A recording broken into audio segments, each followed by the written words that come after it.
എന്താണ് ആത്മീയതയുടെ അളവുകോൽ? മരിച്ചവർ ഉയർക്കുന്നതാണോ? രോഗികൾ സൗഖ്യമാവുന്നതാണോ? അഭിഷേകത്തിൽ കിടന്ന് ഉരുളുന്നതാണോ? അന്യഭാഷ പറയുന്നതാണോ? വലിയ ഉണർവ് നടക്കുന്നതാണോ? എന്താണ് ആത്മീയതയുടെ അളവുകോൽ? ഭൂതങ്ങളെ പുറത്താക്കുന്നതാണോ? പിന്നെ എന്താണ് ആത്മീയതയുടെ അളവുകോൽ? ഇതൊക്കെ കാണുമ്പോൾ നമ്മൾ വിചാരിക്കും ഇതൊക്കെ ഭയങ്കര ആത്മീകമാണ്. ആത്മീകം തന്നെയാണ് കേട്ടോ, അല്ലെന്നല്ല പറഞ്ഞു. എന്താണ് ആത്മീയതയുടെ അളവുകോൽ? പരിശുദ്ധാത്മാവിന് ഒരു വ്യക്തിയുടെ മേലുള്ള സ്വാധീനതയും തൽഫലമായി ആ വ്യക്തിയിൽ നിന്ന് പുറത്തു വരുന്ന ആത്മഫലങ്ങളുമാണ് ആത്മീയത്തിന്റെ അളവുകോൽ.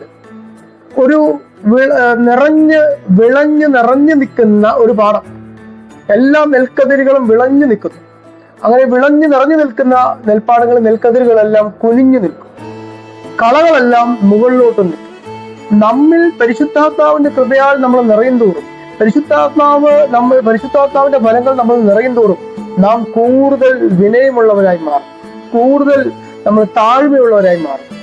ദൈവം താഴ്മയുള്ളവർക്ക് അധികം കൃപ നൽകുന്നു, നിഗളികളോട് എതിർത്ത് നിൽക്കുന്നു നാം വചനത്തിൽ പറയുന്നത്. അപ്പോഴ് പരിശുദ്ധാത്മാവ് നമ്മളിൽ പ്രവർത്തിക്കുവാൻ, പരിശുദ്ധാത്മാവിന്റെ ഫലങ്ങൾ നമ്മളിൽ കായ്ക്കുവാൻ നമ്മളെ തന്നെ പരിശുദ്ധാത്മാവിനെ ഏൽപ്പിച്ചു കൊടുക്കണം, പരിശുദ്ധാത്മാവിനോട് പ്രാർത്ഥിക്കണം. ഗലാത്യർ 5:22 ആത്മാവിന്റെ ഫലമോ എന്നാ പറയുന്നത്.